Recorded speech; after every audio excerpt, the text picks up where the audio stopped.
preview.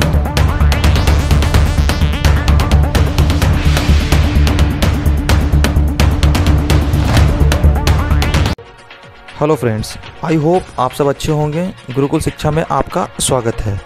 जैसा कि आप न्यूज़ में देख रहे होंगे, आपने सुना होगा कि हाल ही में सरकार ने 67 पॉर्न वेबसाइट को बैन कर दिया है on the basis of 2018 judgement of 2 high courts, one is Uttarakhand and another is Pune high court. Basically Uttarakhand ने ये जजमेंट इसलिए दिया था क्योंकि एक गर्ल का गैंग रेप हो गया था जो कि उनके ही अपने दोस्तों के द्वारा किया गया था, और बेसिकली वो जो पोर्नोग्राफिक कंटेंट है उन्हें देखते थे। अब बेसिकली द हिंदू ने ये इसके पीछे जो बैन हुआ है, गवर्नमेंट ने जो बैन किया, उसका रीज़न ये दिया है कि पॉर्न वेबसाइट जो न्यू आईटी रूल के तहत बैन किया गया है। अब सबसे पहले ये समझते हैं ये न्यू आईटी रूल है क्या। तो न्यू आईटी रूल हमें ये कहता है कि आप किसी भी कंटेंट में पार्शियल न्यूडिटी और सेक्सुअल कंटेंट नहीं दिखा सकते। अब बेसिकली पहले तो हमें ये समझना होगा कि ये पोर्नोग्राफी की जो हम बात करते हैं, पोर्नोग्राफिक कंटेंट की बात करते हैं, तो ये पोर्नोग्राफी होता क्या है। तो पोर्नोग्राफी सिर्फ वीडियो के थ्रू जो आप सेक्सुअल कंटेंट देखते हैं वो नहीं होता, बल्कि इमेजेज और ऑडियो और राइटिंग के रूप में किसी भी चीज़ को दिखाना एक पोर्नोग्राफी के कंटेंट में आता है। अकॉर्डिंग टू अ रिपोर्ट हमें ये पता एक सर्वे किया गया है, तो इसमें हमें एक पता चलता है कि हर 3 में से एक पॉर्न देखने वाला एक महिला होती है। और यह भी हमें ये रिपोर्ट बताता है कि इंटरनेट में जितने भी डाउनलोड होते हैं उसमें से लगभग 35% के आसपास पोर्नोग्राफिक कंटेंट डाउनलोड किए जाते हैं। अब हम सबसे पहले तो ये समझते हैं कि आखिर गवर्नमेंट को ऐसी क्या ज़रूरत पड़ी कि उसे ये पॉर्न वेबसाइट्स को बैन करनी पड़ी। इतनी भी क्या मतलब प्रॉब्लम हो रही थी इससे हमें। तो इसका कई रीजंस हो सकते हैं बेसिकली, लेकिन इंडिया के केस में इसके 3 मेन रीजन आ सकते हैं। तो सबसे पहले ये हो रहा था कि इंडिया में पोर्नोग्राफिक कंटेंट देखने के बाद, मतलब जो पोर्नोग्राफिक बहुत ज़्यादा कंटेंट देखा जा रहा था, उसके कारण से क्या हो रहा था कि रेप केसेस हमारे बहुत बढ़ रहे थे। दूसरा ये है कि इंडियन कल्चर एक ट्रेडिशनल कल्चर है, यहाँ अभी भी वेस्टर्न कल्चर आया नहीं है। सो यहाँ पर सोसाइटल प्रेशर भी बहुत था गवर्नमेंट के ऊपर इसे बैन को लेकर। तीसरा हमें ये लगातार देखने के जा रहा था कि यूथ सबसे ज़्यादा कंटेंट कंज्यूम कर रहे थे पोर्नोग्राफिक कंटेंट को, तो उसमें क्या हो रहा था कि मेंटल वीकनेस आ रहा था जो यूथ हैं हमारे उनके ऊपर। क्योंकि वो एक क्या होता है ना कि पोर्नोग्राफिक कंटेंट देखने के बाद मेंटल जो यूथ हैं वो क्या करने लगते हैं, एक जस्ट इमेजिन करने लगते हैं, एक अलग तरह का फिगर अपने माइंड में डेवलप कर लेते हैं। तो उनका क्या होता है ना कि मेंटल एबिलिटी जो होता है वो डिस्टर्ब होने लगता है।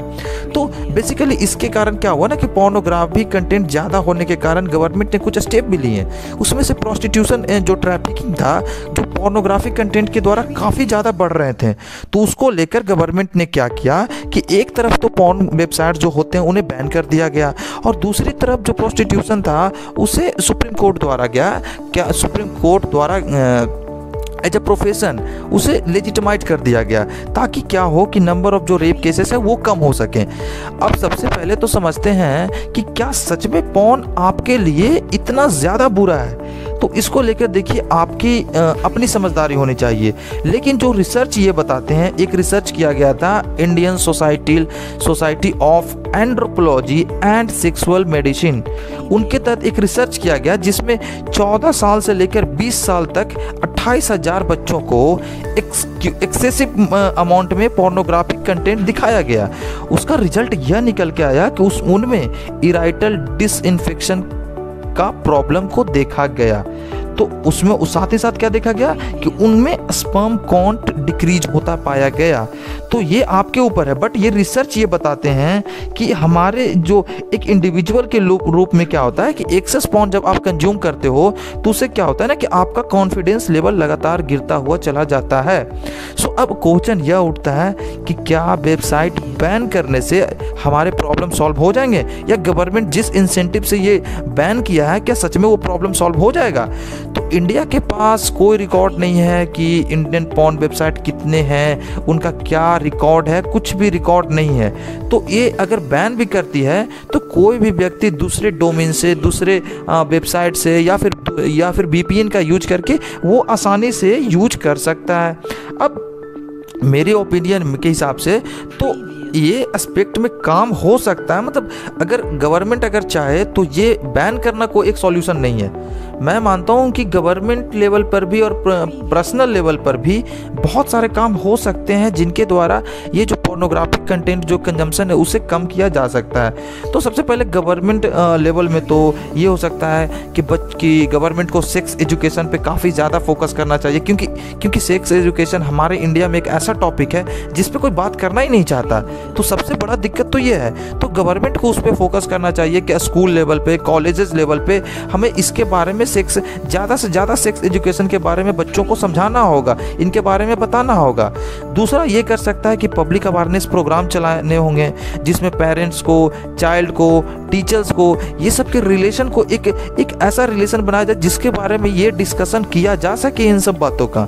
ये ऑर्थोडॉक्स होने से अब काम नहीं चल सकता। तीसरा ये कर सकता है कि आप देखिए तो जो सबसे पहला कंजम्पशन होता है किसी भी एक बच्चे के रूप में, आई थिंक 14 और 15 साल के एक रिसर्च के अनुसार तो 15 साल मिनिमम एज होते हैं जब बच्चा पहली बार पोर्नोग्राफिक कंटेंट को कंज्यूम करता है। और वो बेसिकली आता कहाँ से? एडवर्टीजमेंट से। वो बच्चा कहीं ना कहीं एडवर्टीजमेंट से इन्फ्लुएंस होता है, बाद में उसको वेबसाइट को विजिट करता है। तो इसमें क्या कर सकता है कि गवर्नमेंट एडवर्टाइजमेंट को रिस्ट्रिक्शन लगा सके, वो रिस्ट्रिक्शन लगाए कि सेक्सुअल कंटेंट को मतलब एडवर्टीजमेंट के रूप में ना दिखाया जा सके। ये तो हो गया गवर्नमेंट लेवल की बातें। अब हम ये जानना चाहते हैं कि पर्सनल लेवल पे आप क्या कर सकते हो। तो पर्सनल लेवल पर भी आप बहुत तरह से कोशिश करके आप अपने जो पोर्नोग्राफिक कंटेंट है उसको कम कर सकते हो। अब पहला तो हो गया आप मेडिटेशन, जितना हो सके आप उतना ज़्यादा मेडिटेशन कीजिए। आप जितना ज़्यादा आप योगा कीजिए, मेडिटेशन कीजिए, तो ये आपको क्या ना अंदर से कॉन्फिडेंस बूस्ट करता है। दूसरा है आप अपने आप को बिल्कुल भी अकेला, लोनली कभी मत रखें। आप अपने फ्रेंड्स के साथ, अपने फैमिली के साथ, आप किसी के साथ भी अपना कुछ टाइम स्पेंड कीजिए, ठीक है। अगर उससे भी ना हो तो आप ज़्यादा से ज़्यादा बुक्स पढ़ सकते हैं, नॉवेल्स पढ़ सकते हैं। आपके पास नंबर्स ऑफ थिंग्स हैं, आप कर सकते हैं। आप खेल सकते हो, आपका कुछ भी मनपसंद जो स्पोर्ट्स है वो खेल सकते हो। आप कई चीज़ें कर सकते हैं। आप एक काम और कर सकते हो कि आप अपने ब्राउज़र जो सिक्योरिटी है वो लगा सकते हो, जिसमें आपको वो जो जिस भी साइट को आप ब्लॉक करना चाहे तो वो ब्लॉक हो जाएगा, उससे रिलेटेड फिर आपके पास नोटिफिकेशन नहीं आएगा। तो आप अपने माइंड को क्या हो सकता है कि वहाँ से आप डिस्ट्रैक्ट करके किन्हीं अच्छी चीज़ के लिए आप इंगेज कर सकते हो।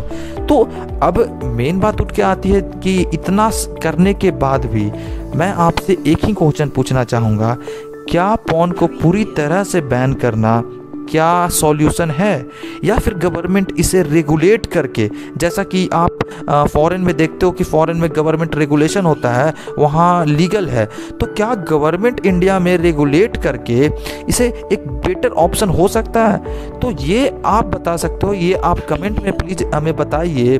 आप कमेंट में अपना सजेशन दीजिए कि क्या पूरी तरह से बैन करना एक बेटर सॉल्यूशन है, या इसे गवर्नमेंट रेगुलेट करके एक अच्छे तरीके से रेगुलेशन के तहत इसे मेंटेन कर सकती है। आप इसे कमेंट में बता सकते हैं हमें। आई होप ये वीडियो आपको इन्फॉर्मेटिव लगी होगी। यदि इन्फॉर्मेटिव लगी हो तो वीडियो को लाइक, शेयर एंड चैनल को सब्सक्राइब करिए, और यदि कोई भी हो कमेंट करिए। मिलते हैं नई वीडियो के साथ, तब तक के लिए टिल देन टेक केयर।